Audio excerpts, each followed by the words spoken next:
true, I crave you. It's true, I crave you.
you're telling them that you need a man in who you can depend.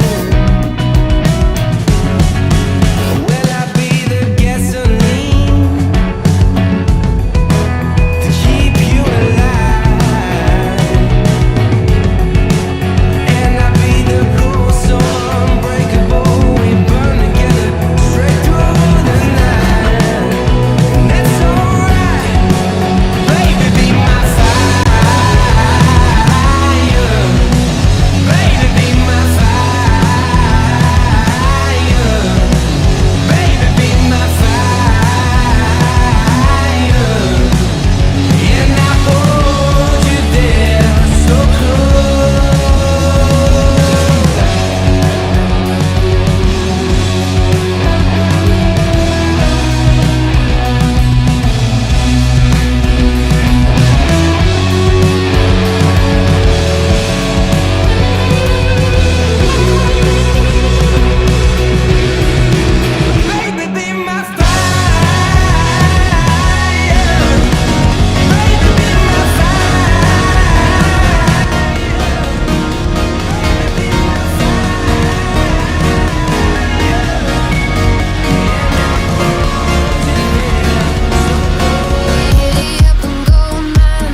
say whatever you have to say.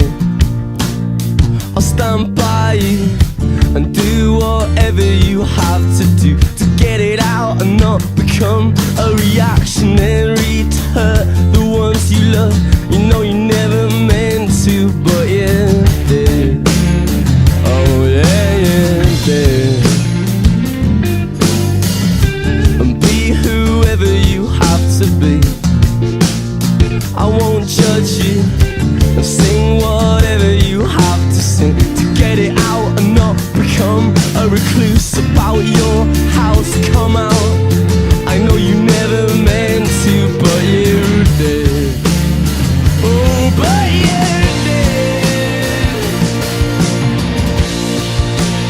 Still I need your swing, 'cause you always pay for it. And I need your soul, 'cause you're always so full. And I need your heart, 'cause you're always in the right places. And take whatever you have to take. You know I love you. And come however you have to come. And get it out and get it out. And take it out on me. And take it out on me. I'd give it you all. I'd give it you all. I'd give it you all. I'd give it you all. Yes, I will give it you all. 'Cause I need your sway. 'Cause you always pay for it. And I need your soul. 'Cause you're always so full. And I need your heart. 'Cause you're always in the right places.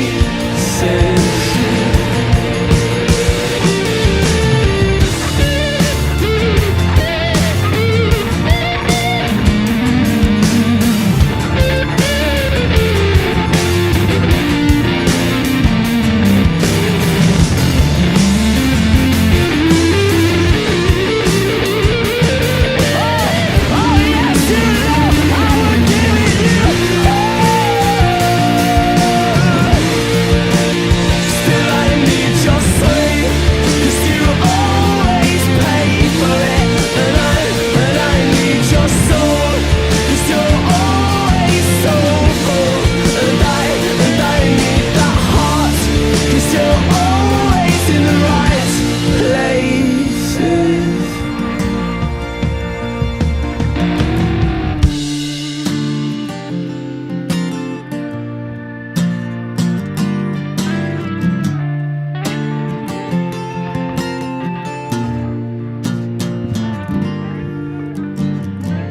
Get excited to try something new on Tuesdays, like the new It's chicken Saturday crispy night. taco. Have a taco. Right now at Papa Murphy's, we've got a great deal. Now you're gonna have a pizza. Raid puts 65 years of insect science in your hands. Out of control. Protection for everyone. Now we can take fake pizza for just $10.99. Order now at papamurphys.com. See what I tell you? Look at it. Look at it. It's Saturday night, man. I've got this feeling that there's something that I miss. I just figured I'd get it all out of my system all at once, right there. Just to, kill the whole vibe of everything that I just created for the last 30 minutes. All right, stand by. Epic Tournament's coming up. It's the chilluminatti. You can't leave. I could do most anything to you.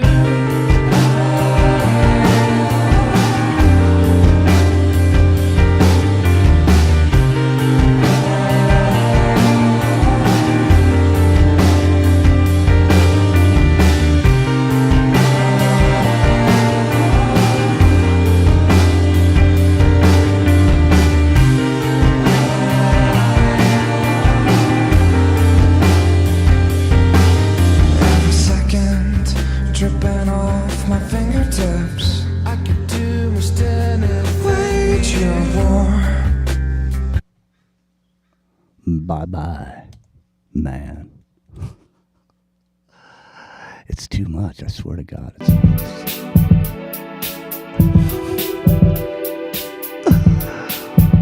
another. Grab a taco. I don't know. Grab a taco. That's all I gotta say.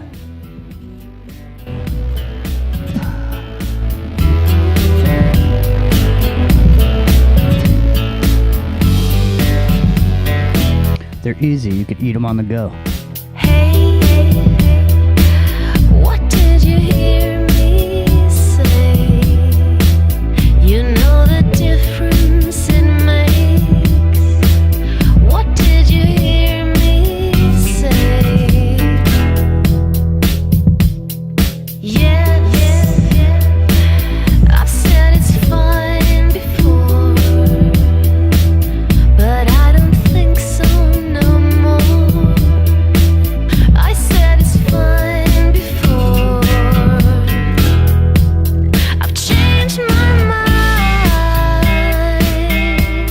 I take it back. Erase and rewind. 'Cause I've been changing my mind. Erase and rewind. 'Cause I've been changing my mind. I've changed my mind.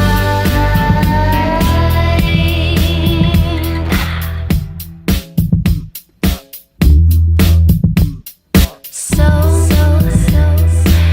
where did you see me go? It's not the right way, you know. Where did you see me go?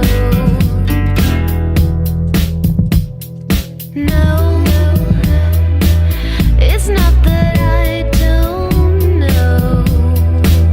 I just don't want it to grow. It's not that I don't know. I've changed my mind. I take it back. Erase and rewind. 'Cause I've been changing my mind. Erase and rewind. 'Cause I've been changing my mind. Erase and rewind. 'Cause I've been changing my mind. Erase and rewind. 'Cause I've been changing my mind. Erase and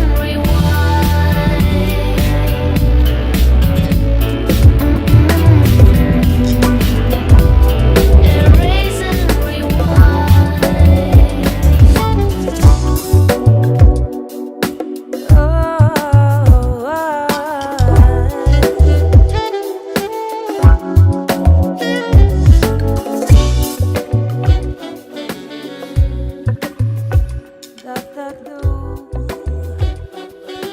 It's Saturday night. Mine's Jimmy. It's the chilluminatti. Shh.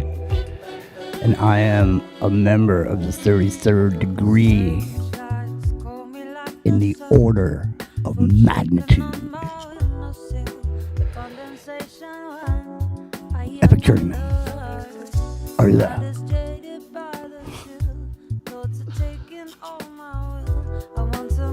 He's somewhere in the mist. Oh no, I'm here. I had my microphone up. You know, I have the telemarketer microphone thing going. I'm rocking that whole thing where you can flip up the microphone, and then it mutes on itself. The problem is you don't realize it's lifted up when you're talking. So there's that. Let me just say. Can I sell you some insurance? Hold on a second. I love you, Epic Journeyman, but as much as I love you, I gotta listen to Dub Princess and Isaac Chambers right now, just to chill my ass out, because shit is about to hit the fan, and I need to chill. Even if your voice covers, even if your choice differs, deliver from me in the way that grin of a winner. Even if your voice shivers, even if your choice differs, Deliver from me and know with a grin of a winner.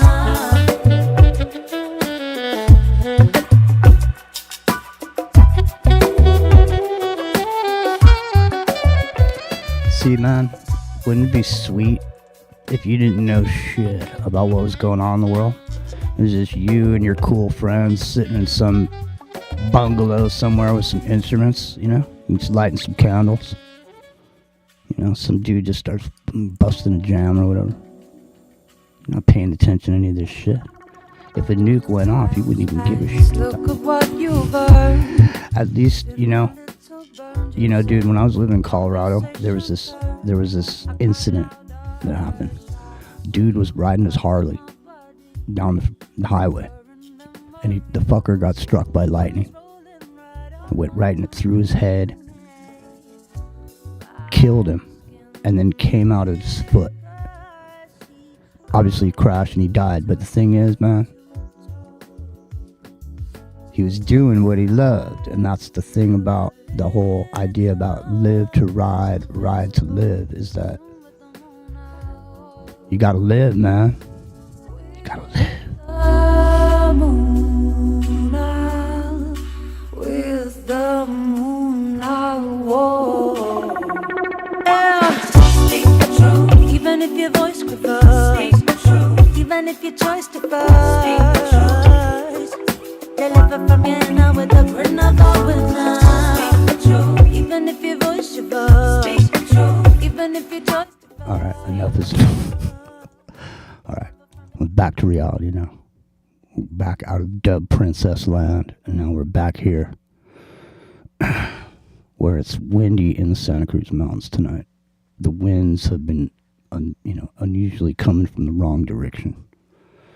Recently, I would say over the past, 6-7 months, the winds are now coming down the mountain over here to my left rather than in this way from the ocean, which is a bit strange. And what's even stranger is the trees, Epic Journeyman. They've built up a strength against the winds blowing from a certain direction. And when the wind starts blowing in the opposite direction, hard, those branches snap. And they start coming down. And, everyone says, oh, yeah, branches snap. Yeah, well, how about when they snap in the dark? And they just go, and they just come down like spears. That's what these redwood branches are, like spears. They call them widow makers, Epic Journeyman. Epic Journeyman was annoyed. What were you annoyed at, Epic Journeyman? Dude, so I was telling the story in the chat about how I, back in the 80s, I made all these great friends here in Lahaina, right? Mm. We lived right on Front Street, like right across from 505 Front Street. Right. This whole group of friends, and they were, most of them were actually deadheads who were traveling, a whole caravan of traveling deadheads, actually. Mm-hmm. And my immediate roommate and his girlfriend were, it's a weird irony here. She worked in a hotel that I'd gone to in outside of Tahoe, where she had been working, mm-hmm. right? Way back when, we didn't know, hadn't met each other yet. The golden right? nugget. He was a rock climber. But anyway, the whole point being that they all, this whole group of friends, and so the neighbor who lived in the cabana next to ours, when I went and got deployed back chasing submarines around, I lent my guitar to him. I said, here, I'll be back in a couple months. Go ahead and hold on to my guitar. I'll be back, right? Oh, no. And I come back and, dude, where's the guy at? Where'd he go, right? Where's John at, right? And I talked to my friends who are still there. They're like, oh, yeah, John's in jail. He's in jail. What do you mean he's in jail, right? Oh, yeah, he was swimming under some girl at the Sheraton at Black Rock, and he'd swum under them, under her rather, and pulled off her top, right? And like, well, that's pretty stupid, right? But it turned out that was the wife of an LA Rams linebacker at the time, right? After kicking the guy's ass, then he gets thrown in jail, right? And he ends up selling my guitar like for his legal fees, basically, to try to get him out of jail. And jail in Maui back then was like a bungalow that sends you off to Wailuku or somewhere out there, and just kind of like hanging out. But anyway, so I bailed him out of jail, not knowing the backstory yet of how this all happened, the whole thing. And it's like, oh yeah, I sold your guitar. I was like, what do you mean you sold my guitar? Of course, right? You sold your guitar, dude. That's the way that kind of story ends. Yeah. But anyway, so it's that was the story I was telling. Well, tell So that's me, how it- there's no happy ending. You weren't like years later. You were down in New Mexico, walking by a pawn shop. You and looked saw my over and guitar. saw your No, old no, friend. it didn't end like that, unfortunately. It's a Black Ovation guitar that I bought in Charleston, South Carolina. I was deployed in submarines at the time. I bought at Fox Music House, where the guy who was doing the commercial the day I bought it is the guy who played. What's his name? Not Irwin. What else his name? Irwin Goes. I don't know. The hillbilly guy made those movies. There's a series of movies. So and so goes to wherever, does whatever. Yeah, Ernest. Anyway, that guy, Ernest, that radio announcer at the time. Yeah, Ernest. Ernest. Thank you. Exactly. That's who it was. Yeah. Yeah, that's when America started going downhill. It was like it is, first right? you got Ernest, Idiocracy then right he there. That's where it started. Then you got Ernest, and then he switched over to Joe Azuzu for a while. And then you got Ironically, Spuds. Joe Azuzu is the best advertising campaign America ever produced. Because the campaign was this. He never pronounced the name. Ijuwawa, Iju Matusi, Iju whatever, right? And of course us dumb Americans watch it going, dude, it's a Zuzu, right? Bam, that's it. That's exactly what they wanted you to do. Name recognition, pronounce the name, right? It's also the name of a demon. Well, that part I didn't know. Check it out. Even more successful in that case. Yeah, check it out. Check it out. In the meantime, while I'm going to play a clip right now, in the meantime, go check it out. It's Zuzu. Serious. Just like shock and awe. Shock and awe. That's a Zuzu. Word. Yeah. Let me tell you, man, I'm called down as Zuzu and shock and awe right now. But here's here's Alex Jones calling down Zuzu and shock and awe. Listen to this. Take a listen to what's going on to Alex Jones, man. He's been targeted, and they're coming, and they're gonna lock the doors on InfoWars. And he's had enough. He's had enough. I've been gaslit. I've had secret federal filings follow me that I'm committing crimes, referred to the Justice Department, which of course wasn't true. We'd already filed it in federal court months before. They don't even check this shit. If you're gonna fucking frame somebody and fucking lie about them to goddamn federal court with the fucking know it's already filed the goddamn court, you bastard. So fuck you. And fuck anybody else that tries to go on with your shit. You want fucking war, you fucking got it. I told you one more fucking lie, and I was going to do this, all right? I tried to sustain this place. I didn't believe America was as corrupt as this. I didn't believe we were this fucked, and we are this fucked. This country is administratively got a bunch of scum in charge of it. And that's why it's going down the tubes, and America and the whole world sees it. So you misjudged who I am, and any of your minions misjudged who I am, and you have no idea. No idea. So go ahead. Try to jerk off some operation to shut the doors here and do that and prove everything I said. It doesn't matter. And I don't sit there and make threats. I make promises. He don't make threats. He makes. I haven't had time yet to dig it out of my phone. But I will. And you will, at the end of the day, know. Let me just say, I gotta just say, I'm taking a look here at the InfoWars set while Alex Jones is going through this here, this righteous indignation here. Hang on a second, but take a look at this set. Alex. I know you got bigger fish to fry, bro.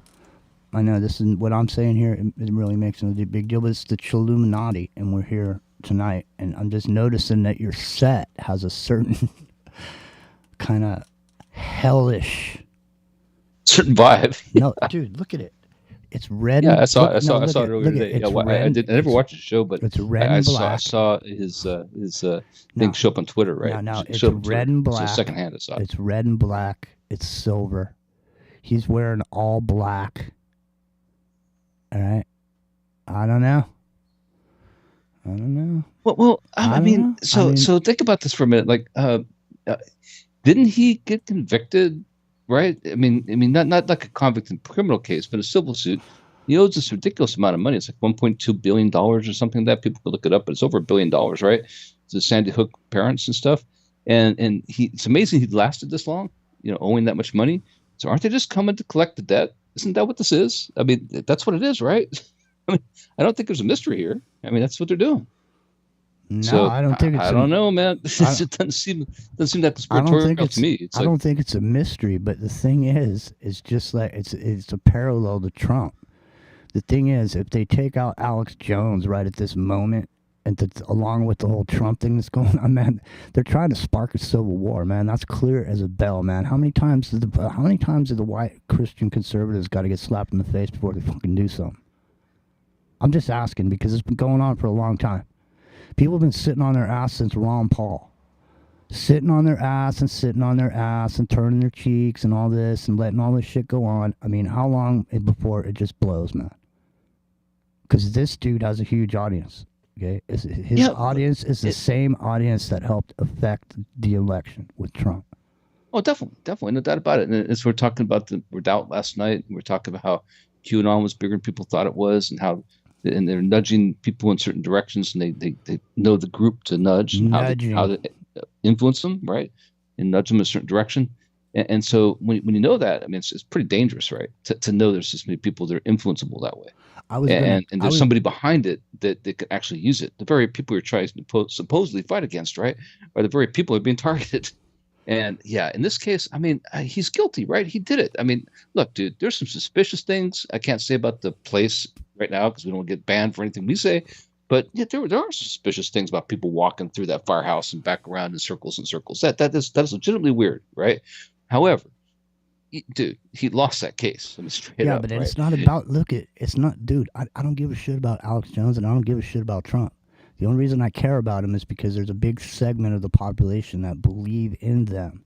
And that, Alex Jones is a big steam valve for a lot of people. He gets up there screaming and yelling shit.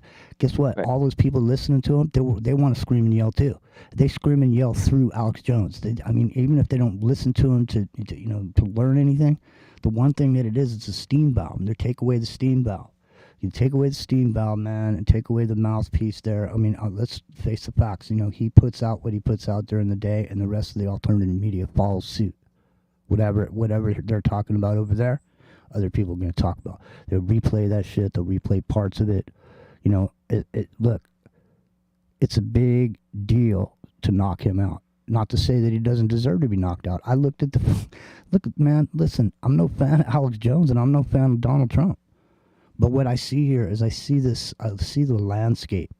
All right? Now, if I'm writing a script, because the world is staged and we're just merely players. So if I'm writing the script, I see the storyline moving in a certain direction. Like I see the whole George Floyd group of people that were all ramped up, weaponized, and put into play with lots and lots of money and donations. And that's the very same team that will go head to head against these other people. Okay? Now, when that happens, it's not going to be a surprise to anybody. And that, I mean, does it ever dawn on anybody why they don't really like the veterans too much? The people who know. The people who know, the people who've been there, the people who actually fought in war, yeah. Yeah, there are people that know how to use. Totally dawns on me. They know how to use all the stuff that we have. They don't want you fighting against them, so they let you rot and they let you die and whatever else through the medical program. They don't want you coming together as a group because you've already you know the ropes, man. Right? So you can't let the secret get out, right? I mean, you can't let that happen. You can't let the people who actually know tell you what's going on. No, right? Well, you know what's weird to me? I was thinking about this today, and maybe it's because of what we were talking about last night a little bit, but I think, and I've thought for a long time, like it didn't work when they tried it with Charlie Manson. Because they tried it with Charlie Manson, right? They tried to start this race war with Charlie Manson. Whoever the infamous they are, I mean, they tried it. They did. I mean, the social engineers who were behind that movement really tried to do it. And they tried to use that as an instrument to do it, and it didn't work, right? Yeah, and we're kind of in the same boat now, where they're trying. And I think that we're talking about how you get adapted to the frequency of the 5G or whatever in your router coming through, and eventually at some point just get used to it. That's what's happening. Is like we're a little bit ahead of the curve. We're always a little bit ahead of the curve. Here's a difference. Here's a big difference too, because listen, the difference is that the people that were offended by the George Floyd incident are not all of color. Everybody there's lots of people that were offended that are not of color. that are also in that group. So what happens to those people in that group when something like this happens? Or, what happens to the people that aren't, do people tribe up in a situation? In other words, hey, everything was cool with me and you yesterday, but today, I don't know, dude. You know what I mean? I don't think so. I used to think that, like a lot of people, I think a lot of people thought that might be the case, but I don't think so. I mean, the power outages, like big power outages in Southern California, the whole American West here in Hawaii, of course, when those things happen, people don't go zombie apocalypse on everybody like people anticipated they would. They actually help each other out and barbecue their meat and eat all the ice cream in the freezer and have a good time. And so that it's the opposite of what the anticipated reaction for a lot of the social engineering groups think it might be. Right? It just doesn't work, And I think that's what's going to save us in the end is the fact that it's not going to work. Like they're trying really hard to aggravate people, like they really are. And I don't know that many people that are that angry, honestly. Dude, listen, isn't it exactly? It's like the shot that heard round the world. I mean, isn't that the episode, the up and coming episode, everyone's waiting for? This is like watching NASCAR, waiting for someone to crash, I just don't think they're going to buy it though. So let's say that's because let's say some radical group or on either side, doesn't matter political spectrum wise, just goes out and shoots a bunch of people, right? Aren't we accustomed to that now? Like in a way we've been desensitized, right? I just remember back. Do you remember when this dude all of a sudden decided to fly his plane into the IRS building in Austin, yep. Texas? That was like a moment when that happened because there was like a fervor that had built up for a period of time. People were starting to be pissed. Ron Paul was in there. He wasn't in there. That he got robbed, this and that, New Hampshire, this and that. So people were pissed and people were upset. And then all of a sudden that happened. And I thought, it seemed like that was like a moment where that was an incident. And then there's other incidents were going to start piling onto it. But I mean, Bernie Sanders, same thing. A bunch of people with Bernie Sanders say it's like repeated the Ron Paul thing, right? Mm-hmm. Where he had all these people behind him and they shut it down, right? And those people got pissed. That's what got Trump elected, right? Was the Bernie Sanders voters who said "F you." Mm-hmm. They're difference makers. It was like their protest vote, right? So yeah, I mean, it's the same kind of thing. So I just don't know if it's going to work anymore. Mm. I don't think it is. I just don't. I have a curiosity about how this is going to play out in the future, but I don't know. I don't think that the big wedge thing is going to be a big wedge anymore. I think people are kind of onto it. Don't even check this shit. If you're gonna fucking frame somebody and fucking lie about them to goddamn federal court with the fucking notes already filed the goddamn court, you bastard. So fuck you. And fuck anybody else that tries to go on with your shit. You want fucking war, you fucking got it. I told you one more. I feel like he sounds pretty guilty to me, right? Dude, listen, I feel like Samuel L. Jackson in Quentin Tarantino's kitchen talking about coffee. Yeah. When Quentin exactly. He starts yelling at him. He's got that look on his face and he's just holding his coffee cup. It's kind of uncomfortable. That's how I felt when I was listening to that clip. Good one, man. Well, I mean, what are you gonna do, bro? You gotta, I don't know. What do you gotta do? I don't know. We gotta go to a break, though. That's what we're gonna do. So it's 7 o'clock, I think, somewhere on Earth. I think right here, right now, it's 7 o'clock, or close to it. Hey, you know what? I forgot about this band. And I remembered it the other day, and I forgot about it, and I remembered it. Now I'm going to remember it again. I'm going to put it in rotation right now. This band was a kick-ass band. I don't know what happened to them, but their name says it all. They were called Shooting Star. You remember them? Have you heard of them? No, I remember the Bad Company song. I don't remember the name of the band. This band, well, listen, what's a shooting star? It burns out bright, right? Yep. All right. Here they come. Shooting star. It's into the microcosm, the chilluminatti. The order of magnitude. The Independent Broadcast Network. When the stranger wonder in the tattered clothes gathered around and raised their eyes up from the dirt. And the stranger said to them, I have been upon the mountain, I have witnessed forces like cannons that can ram you to the ground. Stand up on your feet, your life is short as hell. You could be dead tomorrow, today may be your last chance to believe in yourself, your last chance, yeah, your last chance to be good to yourself, your last chance to drink from life's well.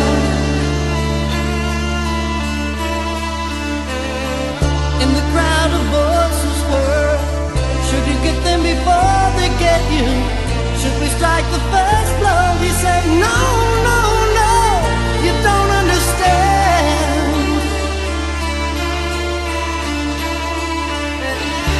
The enemy is in your heart, self-respect robbed by self-pity.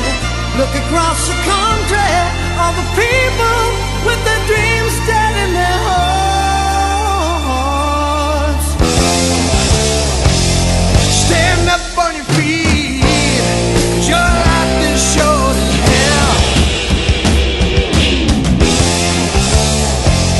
You could be dead tomorrow, today may be your last chance to believe in yourself, your last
tell you right now,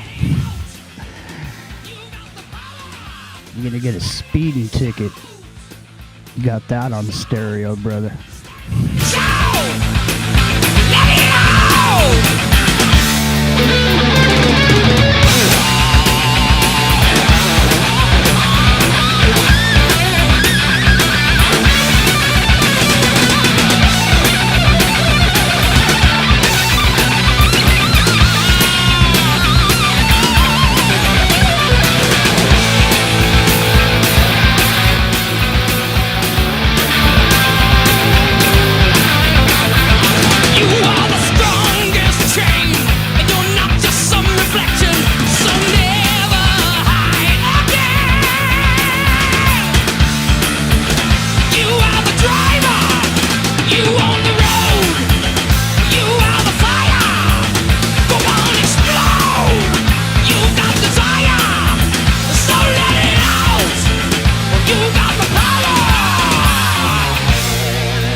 Tell you right now, I got my yah-yahs out while I was listening to that, brother.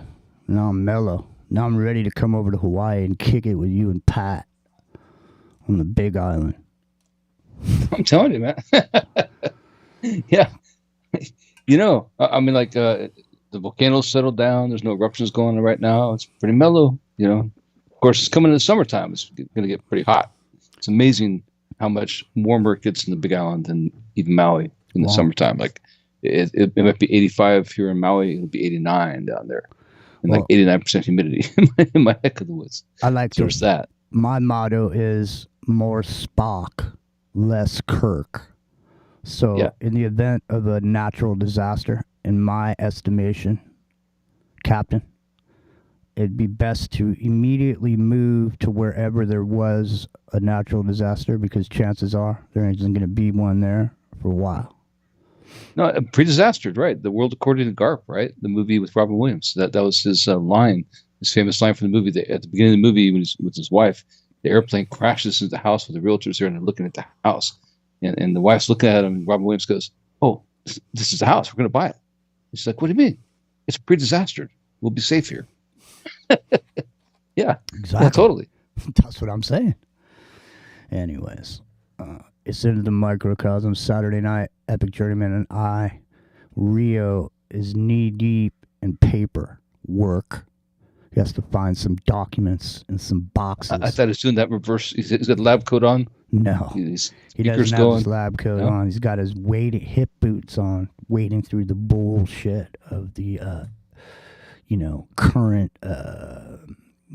hoops you got to jump through for people in order to exist in the business world. That's as far as I'll go. If he wants to go further, he can then talk about it. But until then, mom's the word, my man. But listen, in the meantime, I want to bring something to everyone's attention real quick. Because it is Saturday night. No one's really paying attention to us over here, so we can drop some stuff over here secretly, and you can disperse it at will, or keep it to yourself and be in the know. One or the other. It doesn't matter to me what you do with it. But what's important is that you know about it. Oh. All right, hang on. I gotta move it now because I just opened it, but I need to put it over here where Dio is. There we go. Yeah. All right, listen. Trump, he's in trouble with this. You're not gonna believe. You guys are not gonna believe this. Epic Journeyman, I don't think you are even gonna believe this. I'm trying to move the "what if I told you" monkey out of the way. There we go. All right, listen. H.R. 8081, Disgraced Former Protectees Act. Bernie Thompson, Democrat, introduced on 4/19 2024 House Judiciary Committee. So basically what they're going to do is here, let me scroll on down just so you know I'm not making it up. No Secret Service protections for felons. H.R. 8081 to terminate United States Secret Service protection for felons. Man, listen, and look here. The act may be cited as the denying infinite security and government resources allocated to convicted and extremely dishonorable former protectees act, or the disgraced former protectees act. April, May, June. Huh. So like a month later, I guess they knew he was going to be convicted ahead of time somehow. Huh. Oh, he's guilty. I mean, that's why. But yeah, I mean, I think like the thing about this is it can't be passed in the current Congress because Republicans hold the House by the Republicans votes, don't right? want to be disgraced by the felon. They're going to backstab him, man. This is going to pass. Well, it'll definitely pass the next Congress. This is the reason he's not Republicans aren't going to hold on to the House next This season. is the There's no way. reason if they actually throw him in, which is what I think. If my prediction is they're gonna make him serve a day, at least a day, because I think they're going to give him community service so they can pick up hang trash on a in the park. second, let me finish what I'm saying, because he's gonna serve a day because the Secret Service already went to the facility to look at it. And the logistics for the Secret Service to give him protection while he's in jail, the logistics of that are too much to bear. So they're not going to do it for any period of time. If they do anything, they'll make him go down there and they'll make him wear that suit and take that picture. And then they'll release him to like a home detention or whatever. You know what I mean? Recognizance or whatever, yeah, with the ankle bracelet. You know. I mean, the thing about it, like, so it's not going to pass while the Republicans are in charge of Congress, but it'll never get brought to the floor for a vote. But when the Democrats win the Congress, which they will, the Republicans might win the Senate, which is a weird irony because there's more Democratic senators up for a vote. It's not like Congress. Congress is every 2 years they come up for a vote, but in the Senate, they're staggered. So there's a bigger chance that the Democrats will lose the Senate this year. Just because of the way it's staggered like that, and they have 5 that are vulnerable seats, so there's a good chance they'll lose the Senate. But the House vote will come up, and this resolution will come up. And if it passes, and it somehow passes the Senate, or if the Democrats hold on to the Senate, then what'll happen is he won't have Secret Service protection, right? And then, I mean, if he doesn't get like the president said, that is, and there's a problem here that most people probably aren't thinking about, and it's because the Iranians have a fatwa, religious edict on him to kill him, to murder him, to assassinate him. That's a fatwa, right? Just like they had on Salman Rushdie, right? And had all these years. It doesn't go away. So the second you take away the Secret Service protection, he's vulnerable. That's what I'm saying. 100%. He's going to Epstein. He's going to spend the rest of his life at a resort on Gaza, over there by the ocean. Yeah, well, You know, he's sneaking away going to go. He's going to be like Epstein. Noriega, right? He He's hung just never himself seen with him. a piece of toilet paper. Yeah. Well, it's pretty strange what happened. I mean, we go into that for a little bit, but I think that what happened to Noriega and you know, where's he at? What happened to him? We don't even know, right? Nobody knows. I saw him walking around the yard one day, like a month after he got, you know, incarcerated. Nobody knows what happened to him since. Is he alive? Was he ever alive? Did he just, you know, go back to Panama or live in a mansion? Nobody knows, right? I mean, that's the kind of thing that's at the level we're talking about here. So in the case of if Trump gets incarcerated, they take away Secret Service protection, excuse me, there is an Iranian fatwa on him. There is. Like, he is vulnerable to that. There's no question about it. I mean, I joke about it sometimes, but it's a serious issue. Like, if they suddenly distracted a Secret Service detail right now with some strippers or something, he'd be gone in a week, man. I mean, no doubt. It's a legitimate threat. It's not fake.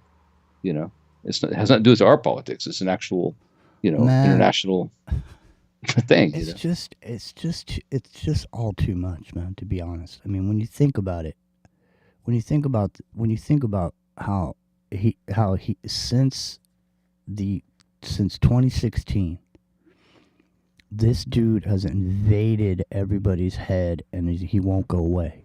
He won't stop. He just keeps going and keeps going and keeps going and keeps going, and every day, like a tumor. Yeah, it's like a tumor. I'm just saying, every day he's at the top of the news with some shit that's going on. It's like but meanwhile, and everyone, gets their feathers ruffled up about whatever it is, this or that, whether you like it or you hate it. Whatever he did, you hate it or you love it. It's two people. I hate it or I love it. You know what I mean? I don't like it. That's it. But, there he is. He's in everybody's head. It's like there's other shit going. Like I was saying earlier, man. I'm saying, wouldn't you rather just be like, do you remember the old days? Do you remember like sitting around with your friends and, calling a few people and have them come over, and just kicking it?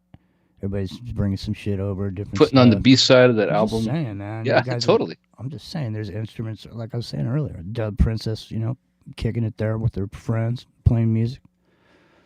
It's like that. I mean, would you care about what's going on politically at that point? No. And it wouldn't even matter. And like I say, and if the end of the world happened, it would just happen. And you'd just be doing whatever you were doing in that moment. You're frozen in the moment. Whatever happens. Like Pompeii, right? Yeah, that's it. How you're just reaching for the salt or whatever to put on your burger. And then, it's over. Hey, contact in the desert. What's up? Just saying hello. This is probably going to be the last contact in the desert this year. Hello, contact in the desert. Yeah. Mm-hmm. Well, I mean, it'll be the last presentation of the George Norrie idea of contact in the desert, I think. Because I think there'll be real. Well, is Stephen Greer kind of taking it over still? Is that like, because that's kind of what's happening, right? Like wasn't he like kind of like steering the whole thing for a while there? Like he's trying to, and I say he was. He's just like, and I haven't heard from him in a good while actually. You know why? Because Trump's taking all our attention. That's why. No, I'm just saying, man. He's renting too much space in everybody's head. I mean, listen, man. We've been doing this for so long. These shows. I mean, the biggest thing that if you've ever listened to the show, I mean, you must know already. Listen, it's a stage. Okay, there's a script. They already know ahead of time how it's gonna end already. And there used to be people actually writing it up, and then a whole group of people that would develop a whole campaign to drive human beings in a direction, but they don't have to do that anymore. Now how you have voice to text? Well, now you just say, you know what? Make everybody, scratch their ass as they walk down the street. And pretty soon that'll be a thing, before you know it. Because they just mechanized it to a point where it's scientifically developed to go right into the center of your skull. And that's why we were the first Epic, correct me if I'm wrong. We made cognitive liberty one of the big issues of our show, but before we were talking about it, who was talking about cognitive liberty? Maybe Ground Zero, maybe Clyde Lewis. And True Stream Media, maybe. Yeah, there's only other people ever talking about it, and we made it a focus for a long time. Yeah, well, because it's real. I mean, it's absolutely real. Like the thing is, like people don't understand. Like the psychic driving is manipulating our consciousness in such a way that we no longer have cognitive liberty. We're not thinking for ourselves anymore. We don't even recognize it. This guy's putting up a bill to tickle people's ass with a feather, messing around. Why doesn't he where's the bill about your cognitive liberty, about people invading your personal space? How about that? Or how about this? How about people just scraping your data and getting paid for it, and you're getting milked by it? It's like someone's sucking your blood. It's like you got a parasite attached to your neck. Every single thing you do, every single click, every single eyeball movement, someone's getting money for it. Because they're piping it into somebody else, because there's some shit running on some device you got going on in your pocket, or on your wrist, or your iPad, or your whatever the hell it is. It doesn't matter. Somebody's getting paid somewhere for whatever you're doing, whatever it is. Once your attention is directed, yeah, go ahead. once your attention is directed someplace you weren't planning on it going, right? And it can be perpetuated and nudged in that same direction, like rolling a rock or a snowball down the hill. It's no longer your thought and mind anymore, is it? It's your cognitive liberty being infringed upon. And once they know how to do that, and they do, then it's we're not our human selves anymore. You can't invite your friends over to listen to that record album because nobody has that attention span to sit with you and get high or whatever and listen to that record album anymore.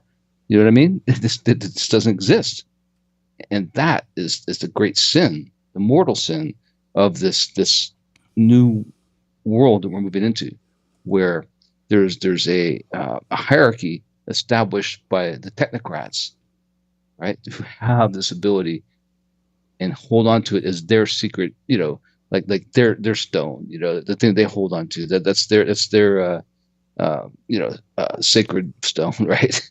that they hold on to, that we don't know about, but they do, right? And that's the diabolical premise involved here. It's a way of steering culture like it's been done in time immemorial, but they're doing it in such a way that it's right under our nose, and we accept it as entertainment, but it's not entertainment. It's actually a trap. Every single thing that there is for you to pay attention to has some underlying shit going on in it. Like, for example, they found a bunch of, in the Obama-produced Netflix movie, Don't Look Up, they found a bunch of subsonic and ultrasonic sounds that were designed into the sound system. So it used to be they would put, like, subliminal suggestions in there. Now, what they're doing is they're putting infrasonic harassment or messaging. You can't, it's undetectable to you, but you feel it and know about it. You just can't necessarily perceive it. And that's what's so heinous about it. It's like an alphabet, right? It's like the letters of the alphabet. Like, so when they developed this structure of infrasound and subliminal messaging and imagery and all these things, it's just like a catalog, like an alphabet, like a graphic library for building a video game. So it's your life we're talking about, and it's being developed, and these tools, just like you looked at as a tool set, they know how to nudge, each direction, how to attack you, right? And I don't mean attack you like necessarily in a diabolical sense to destroy you. I mean just attack you in such a way to direct your motion, make you an automaton without your knowledge, make you do their bidding, right? Because aren't you doing that at a certain point, right? Yeah. And that's what's so diabolical about it, how subversive it is at a level that we only could imagine. You're not doing it against your will either. That's the thing. You're openly accepting the nudge, right? You're openly going down that path. It's so funny because I was gonna call this show "Nudging Towards the Moment of Truth," and you said it like 5 times tonight, which is funny because I didn't name it that ahead of time, but that's what I was gonna say. That's what I was gonna call it, and then at the last minute I changed my mind. But you know what? When you were just talking and saying what you were saying, you know what immediately came into my mind? This. There's specific, the lyric about speaking in secret alphabets is what made me think of it.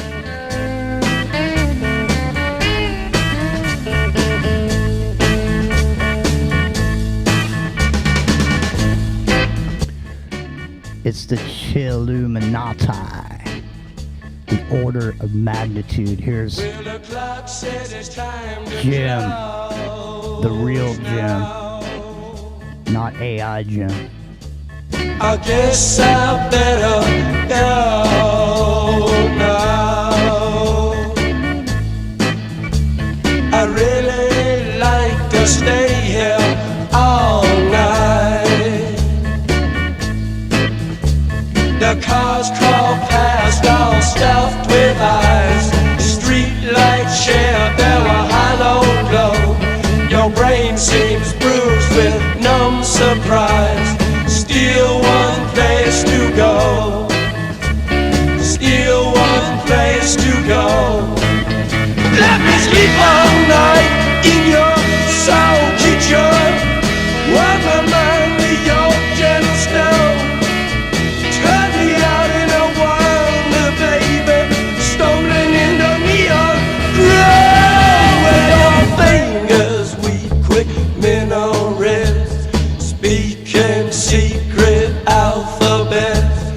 light another cigarette.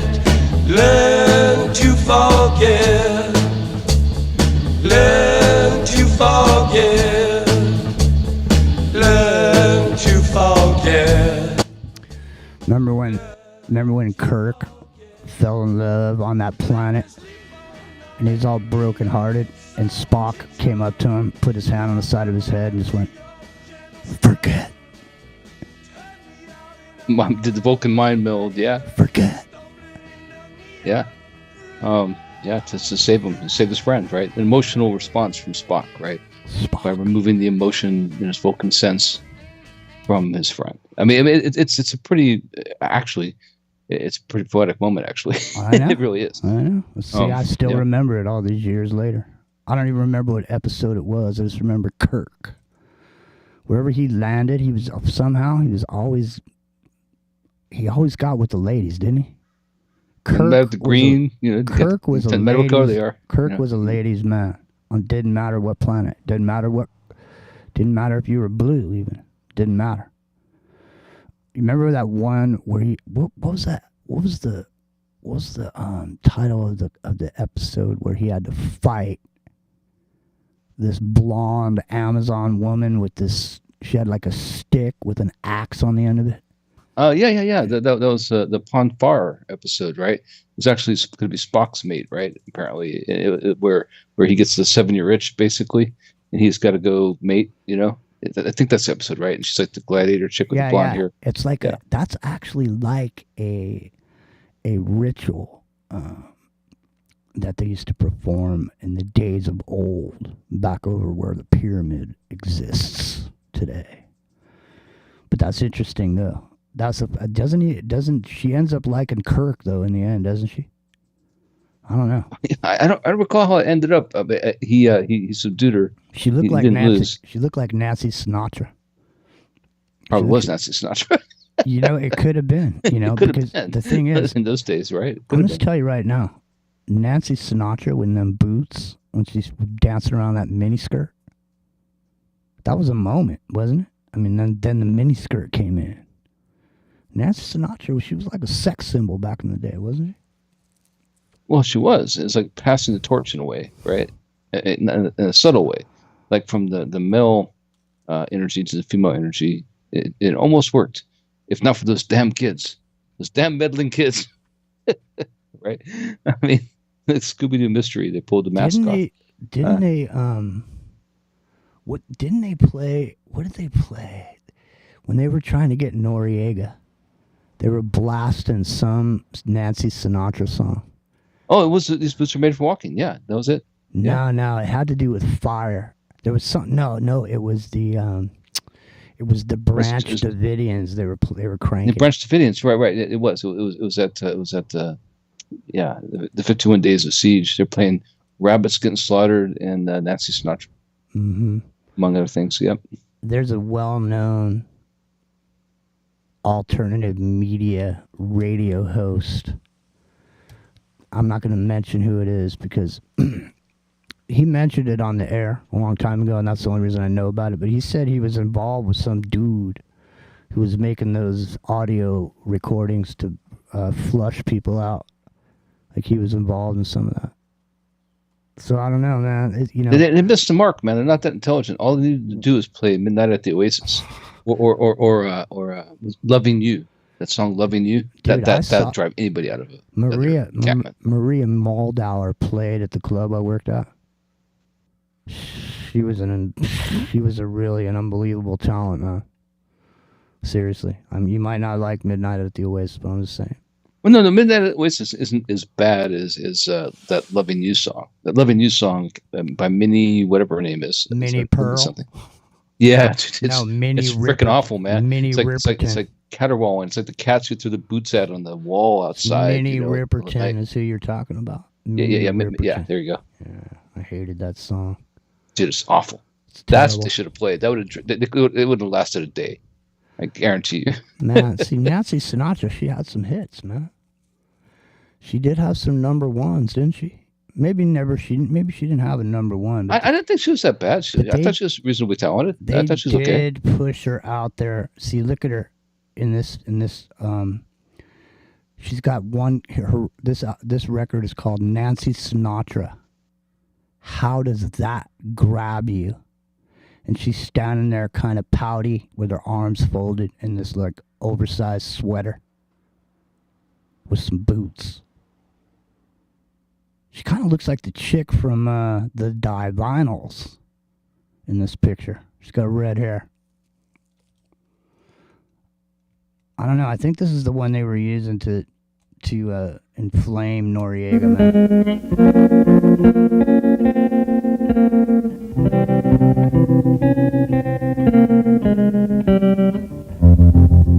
I was 5 and he was 6. We rode on horses made of sticks.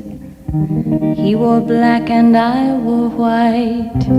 He would always win the fight. Bang, bang, he shot me down. Bang, bang, I hit the ground.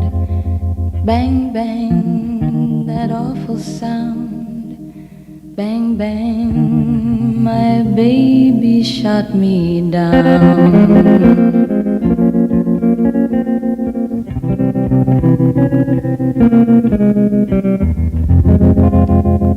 Seasons came and changed the time.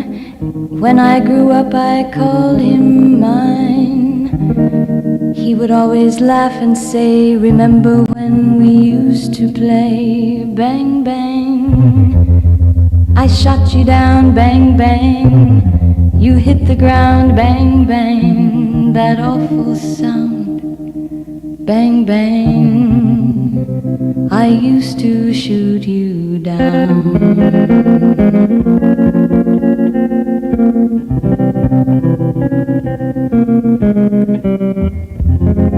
Music played and people sang. Just for me the church bells rang.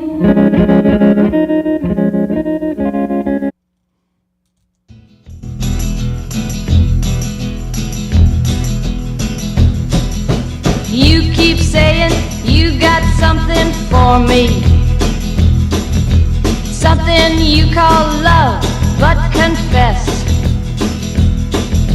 you've been a messin' where you shouldn't have been a messin', and now someone else is getting all your best. These boots are made for walking, and that's just what they'll do.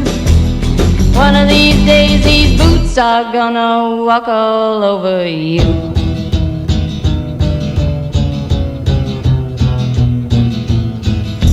Yeah. You keep lying when you ought to be truthin', and you keep losing when you ought to not bet. You keep saying when you ought to be a-changin'. Now what's right is right, but you ain't been right yet. These boots are made for walking, and that's just what they'll do. One of these days these boots are gonna walk all over you.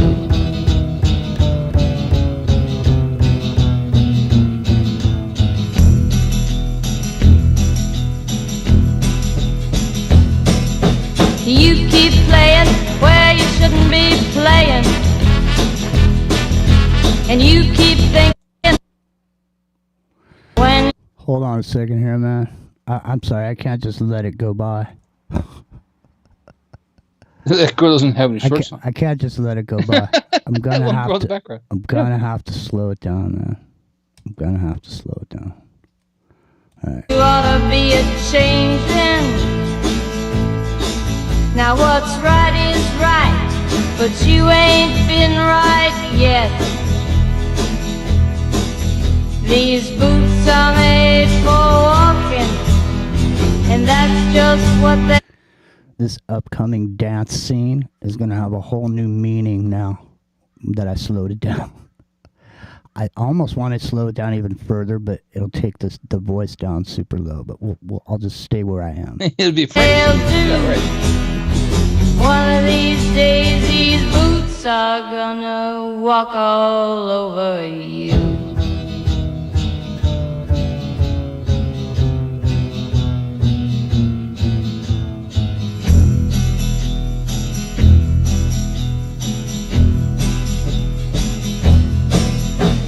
You keep playing where you shouldn't be playing. And you keep thinking that I'm slowing it down even further, man. I got to take it to the next level because that's what we do here on Saturday. Right, we can't go reverse tonight, but On we can go Saturday we can go night. here. On Saturday night. some age for walking. And that's just what they'll do. One of these days, these boots are gonna walk all over you.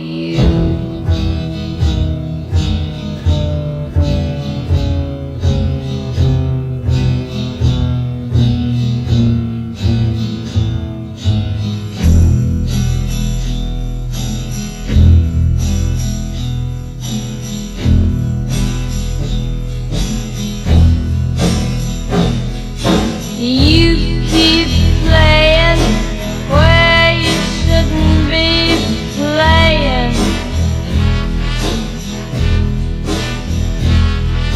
And you keep thinking that you'll never get burned. Ha!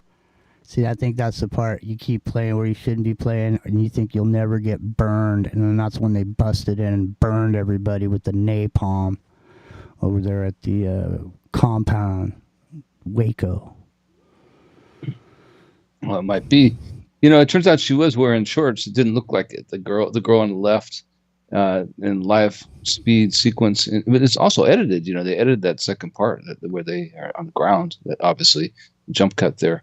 And there's a point there where I was wondering, you know, it's like, hold on. I know. They pulled that off on live TV, you know. That was like on Ed Sullivan or some shit. Yeah, right.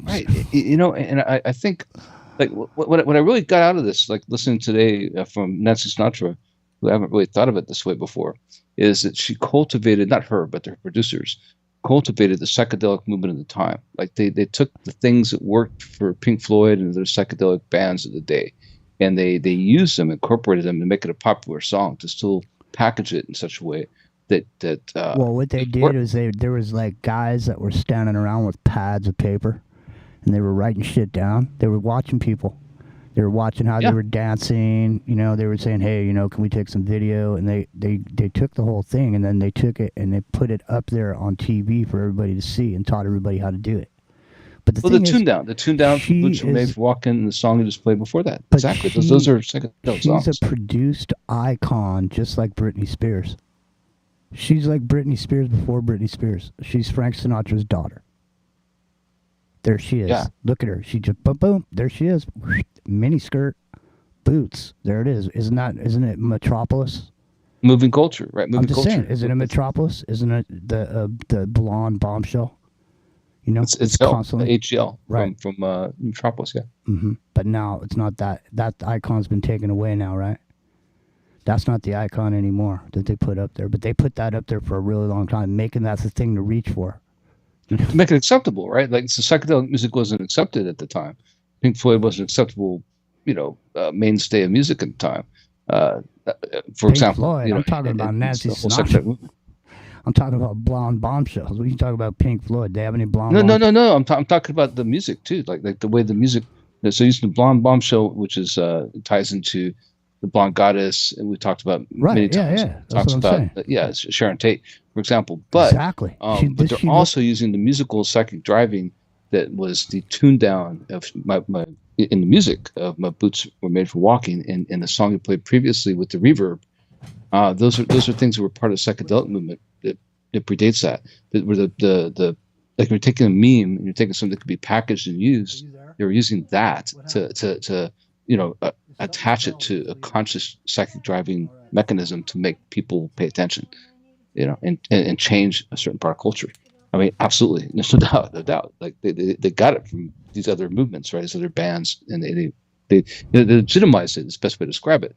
Like, what was an underground music scene at the time, they took those methods and they used it to sound new and to drive the consciousness of the people who listened, combined with the image of the blonde goddess, right? Absolutely. It's right here. It is. It's right there. No, Right? I'm going to show you that. So I played a song by the Cardigans earlier. The Cardigans girl looks almost exactly like this girl right here. Almost exactly like Nancy Sinatra. And the girl from the band Cannons looks almost exactly like the girl from the Cardigans. Almost exactly. I mean, it's literally, I'll put all three of them up here in a second. It says in my crowd Saturday night. I'm sitting here with every journeyman. We're kicking it. We're talking about Nancy Sinatra right now being put up there as a sex symbol. And, you know, I remember Nancy Sinatra as being a boy. You know what I mean? I remember her. Me too. And I remember that I was quite excited by her. You know, especially when this video would be play on wherever they play this shit. Where do they play these videos? Did they have like They were variety shows? They were variety shows. Yeah, they were like midnight specials or whatever. Yeah, variety shows. I mean, like, you know, we didn't get Stepdad Sullivan every night, but these were variety shows that played, like Tony Orlando show, things like that. All kinds of these variety shows that aired in prime time.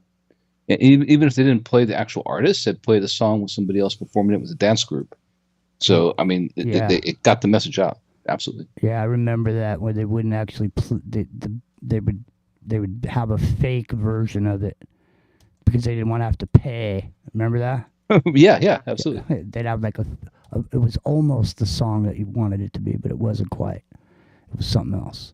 Here, I'm trying to get this Cardigans thing real quick just to show it. It doesn't matter actually, but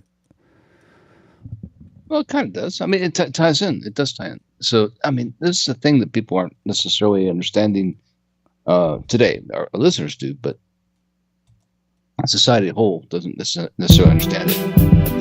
Go ahead. Here we go. No, hold on. I want to get this video to a point where you can see this girl. Hold on.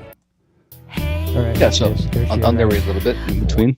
Here she is. So how they got to this point, right? Like how the icon, the iconic image of the blonde goddess, this archetype. This is a very powerful image. Yeah, it's important. Yeah. Get it? Icon. Yeah.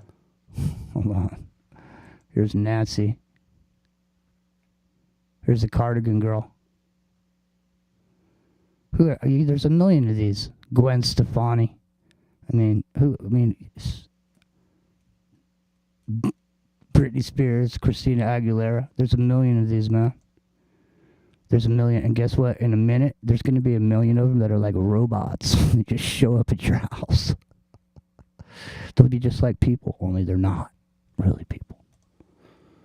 Are they? Epic Journeyman, they're not people.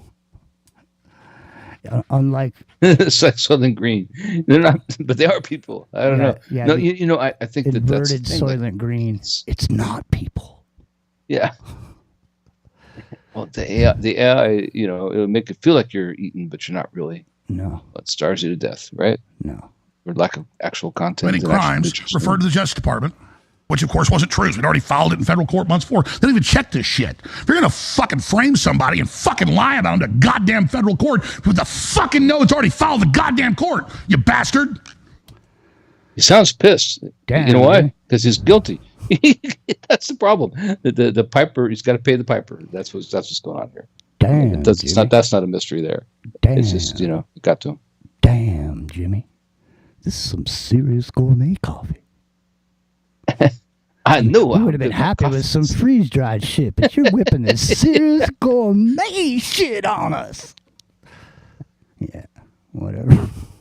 Yeah. Cheers. So did you guys go watch the 13th Floor from last night? Yet? If you haven't, you should. It's good, man. It is. You should watch it. Definitely watch it because it's seeming more and more like an actual, possibility. There's this weird scene where the girl who's the agent sent back, she uses chapstick, like this overuse of chapstick. And it's like the chapstick. It's one of these things. You know how movies have these cues you're supposed to pay attention to. It's like it's there on purpose. Like whenever she uses a chapstick, it's supposed to mean something. And I haven't quite solved the riddle yet. I don't think it's like their main advertiser being promoted inside the movie. It means something, but I haven't quite figured out what it is, because she does that. She does it. When you go back and watch it now, you're going to be obsessed by it. I guarantee. Maybe when you got those pouty lips, you got to keep them moisturized under those heavy lights. So maybe it's weird, man. It's weird. Maybe it's like, she worked it's it in. She worked it into the. Once you do it once in a movie, you got to keep doing it.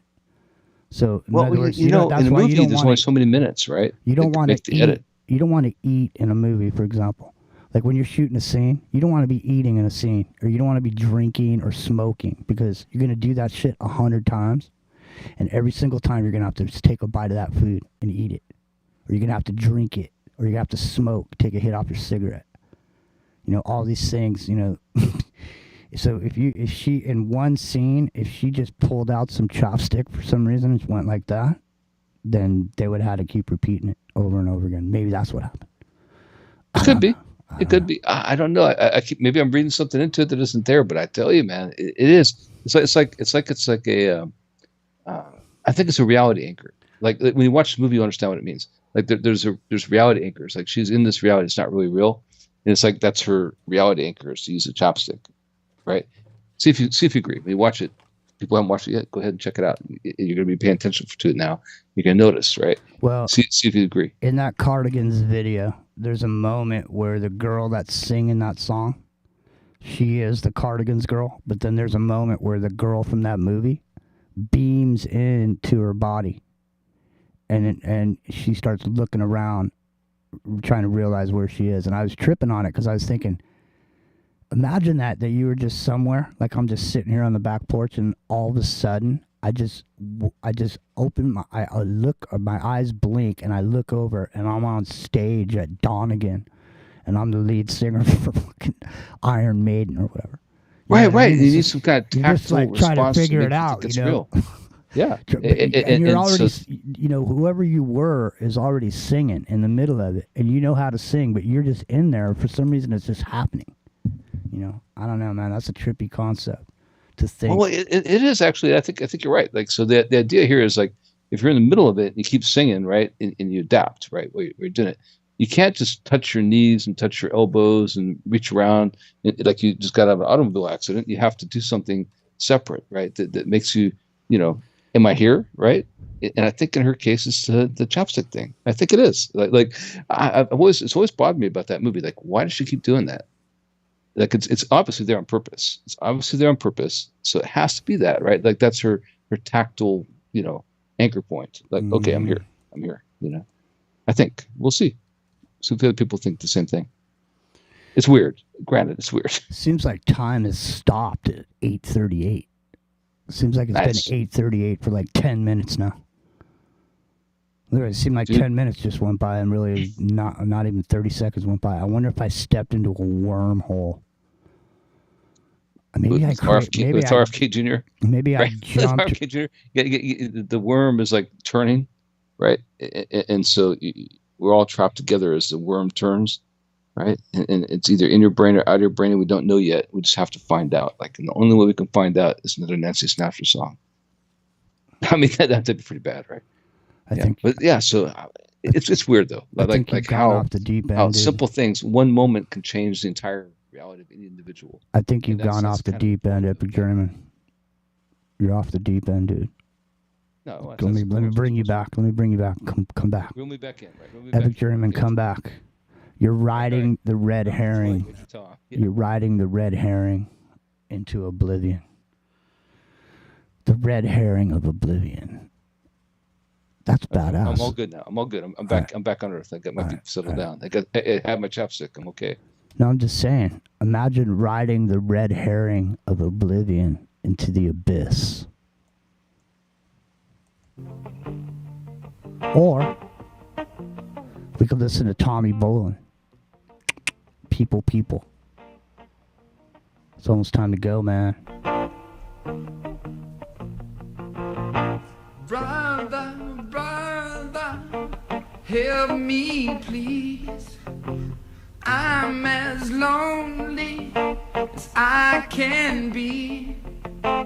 All my friends are scaring me.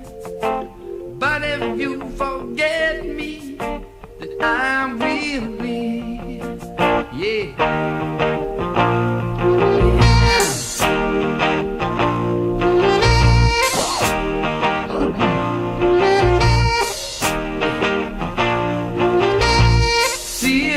Sister, what can I do? I'm in love with Tootsie too. Please excuse me if I am low, but mere feelings have to show. People.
There you go. You know, all this time I've had Skype, I've never put my messages on mute. You know what I mean?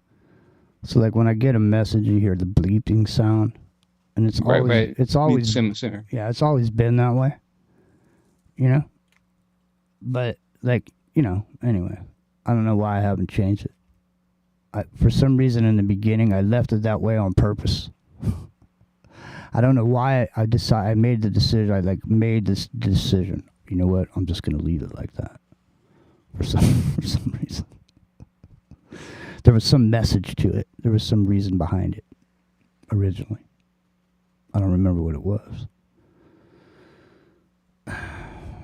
Who knows? Who knows? All right, listen. What time is it? I can't see my clock. Let me see what time it is. Damn. It's only 8:44. I know, man. I said it was 8:38 like 20 minutes ago. It reminds me of the time that I took it's like I'm stuck in a time warp. So check this out. I was flying to Hawaii when I was moving out here, and I had been taking prescribed medical marijuana at the time. I had I had to throw everything away. I had to throw my stash because I'm flying and moving to Hawaii, right? Yeah. So I had these edibles. You had these coffee beans. They're supposed to be 10 milligrams each, right? And I have to throw them away. I'm at the airport. I can't take them on the plane with me, right? So I said, well, I think it was only 2 of them I took, right? And I said, well, it's only 10 milligrams. I'll just take those for the flight, right? Mm-hmm. And I had to lay over. You had to fly from San Diego to Phoenix, and then from Phoenix back over to Maui, right? And when I got to Maui, before I ever got there, like on the plane, was like the longest trip ever. Like it took forever, and then it's only like a 20-minute layover. Yeah. And I remember getting off the plane, sitting in the terminal, and like looking at the clock, going, okay, I got 20 minutes, and I'm sitting there and I'm waiting for the gate to open. And then, I keep shifting my positions and laying down and closing my eyes, putting the suitcase out, put my feet up, propping my feet up, doing all these things. And it seems like hours have gone by. Time is fleeting. 30 seconds. It's 30 seconds. Takes its toll. But listen closely. Not for very much longer. I've got to keep control. I remember doing the time warp, drinking those moments when the blackness would hit.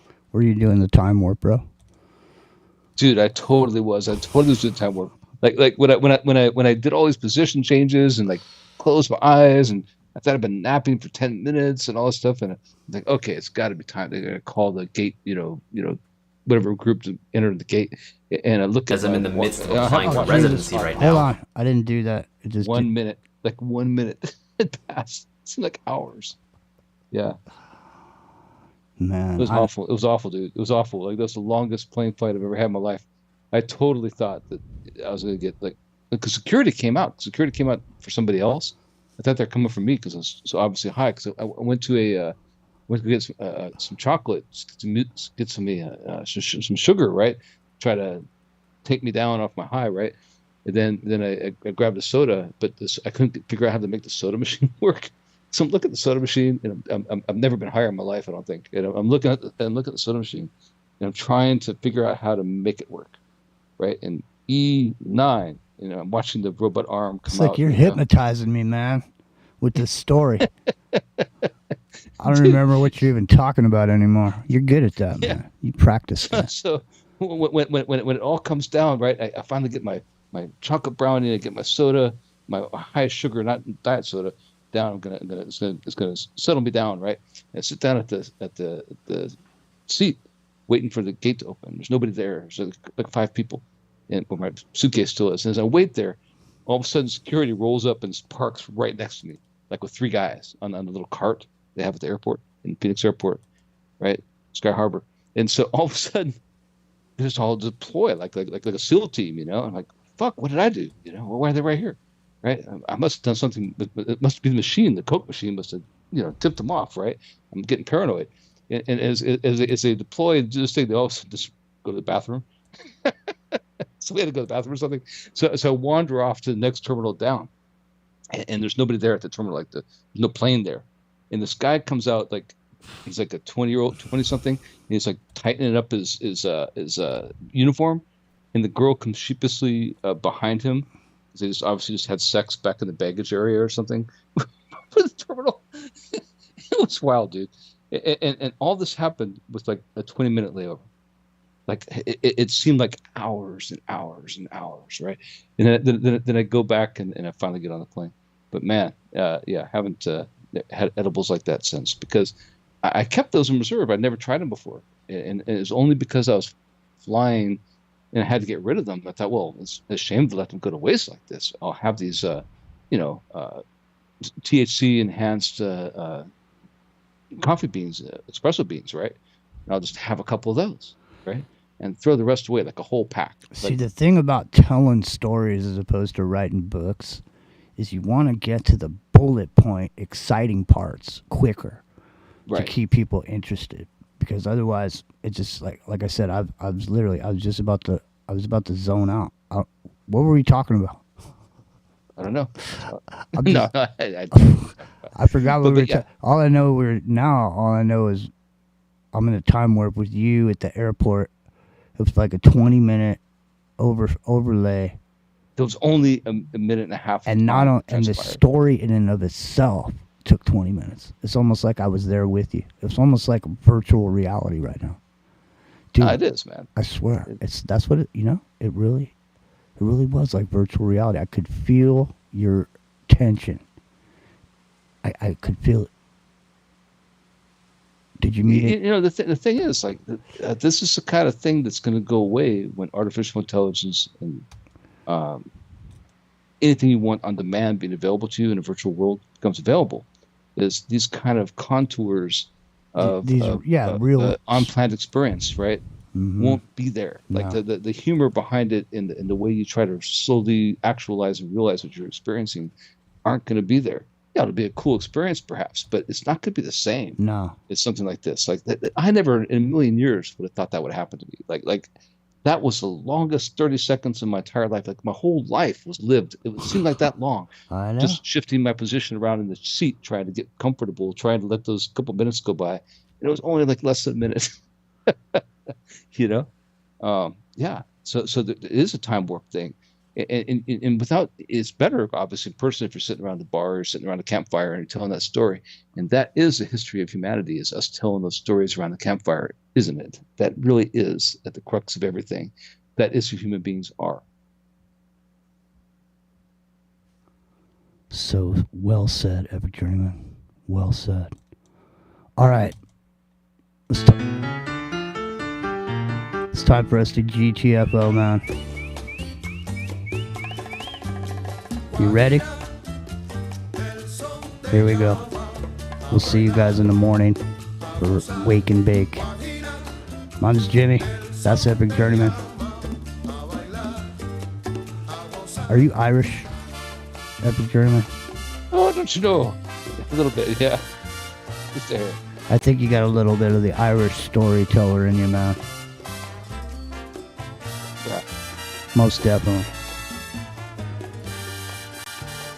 And hey, ladies, don't forget, get in touch with Epic Journeyman. He needs female perspective on the... What is the plot that you need the female perspective? Oh, for the Portals of Enoch. Yeah, my book. I've been writing that book for 20 freaking years, man. That's what I mean. You need some female perspective. So get a hold of Epic Journeyman. I need the character. I need the girlfriend who got left behind by her boyfriend in the story. Yeah, absolutely. Damn. Yep. Sounds like a heartbreaker. It's a great book, man. You know what? It is. I'm curious. A future great book. It really is. I'm convinced. I'm curious, and I think I'm going to ask the question of next time. On next Friday night, I'm going to ask how many people in the chat are RH negative. I'm curious. We'll see. And it's almost time to do another RH negative show. All right. We'll see ya. Los amigos me olvidaron.